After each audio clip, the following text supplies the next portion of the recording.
4 दिन पहले हमने आपके इसी सेशन में इसी चैनल पर जानकारी करते हुए बताया था कि न्यूक्लियर हमले जैसी कोई सुगबुगाहट चल रही है, जिसके बारे में हमने कहा था कि कुवैत के नेशनल गार्ड्स ने जनता को अश्योर किया है कि तुम्हें डरने की जरूरत नहीं है, अगर कहीं ऐसा हुआ तो भी बच जाओगे।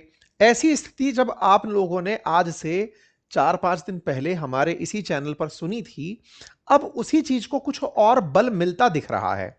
चर्चा है कि अमेरिका अपने सैनिकों को ईरान में उतारने की तैयारी में है, और जब वो ईरान में उतारने की तैयारी में है तो बदले में ईरान ने धमकी दी है यूएई को कि वो उसके एनर्जी के ठिकानों पर और उनकी जो न्यूक्लियर रिएक्टर साइट्स हैं उन्हें निशाना बना सकता है। कुल मिलाकर के एक चीज जिसके ऊपर हम लोगों ने चर्चा शुरू की है, अब फिलहाल धीरे धीरे उस तरफ कुछ नई खलबली सुनने को देखने को मिल रही है। नंबर 1, कुवैत तैयारी कर रहा है, यूएई को धमकी मिल रही है कि तुम्हारे न्यूक्लियर रिएक्टर पर गोला चल जाने वाला है।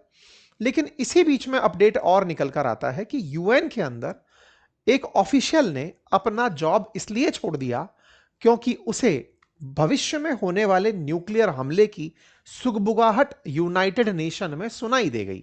हेडलाइन बनती है, official linked to UN quits warn of possible nuclear weapon use, nuclear strike on Iran loading. इस तरह की खबरें धीरे धीरे निकलकर आना शुरू होती हैं। यह खबर यूनाइटेड नेशन में डिस्कस हो रही है कि ईरान पर संभवतया न्यूक्लियर हमला हो सकता है।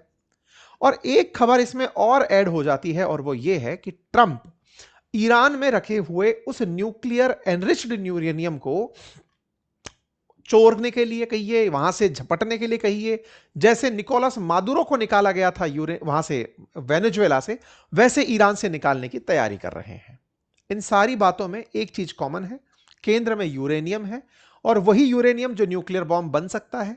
अगर वही न्यूक्लियर बॉम्ब बनाने वाला यूरेनियम गलत तरीके से किसी हमले का निशाना बन गया तो उसकी वजह से भीषण हादसे की भी संभावनाओं से इनकार नहीं किया जा सकता। आप लोगों को मैंने पिछले कुछ सेशंस में एक जानकारी बहुत डिटेल में कही है, और वो ये कि जिस तरह के हालात बनते चले जा रहे हैं, अगर ईरान नहीं रुकता तो अमेरिका ईरान को रोकने के लिए, स्ट्रेट ऑफ हॉर्मुज को खाली कराने के लिए कुछ एक्सट्रीम कदम उठा सकता है। और उन एक्सट्रीम कदम में मैंने आपसे पहले भी कहा था कि खर्ग आइलैंड के ऊपर कब्जा उसके पास एक बड़ा एक्सट्रीम ऑप्शन है। दूसरा ऑप्शन यह है कि वो ईरान पर कोई बड़ा हमला प्लान करे। बड़े हमले में न्यूक्लियर हादसे तक की संभावनाओं की फिलहाल चर्चा हो रही है। इन सब पर विशेष रूप से अतिरिक्त चर्चा और करेंगे, लेकिन एक छोटा सा अपडेट जान लीजिए। जानकारी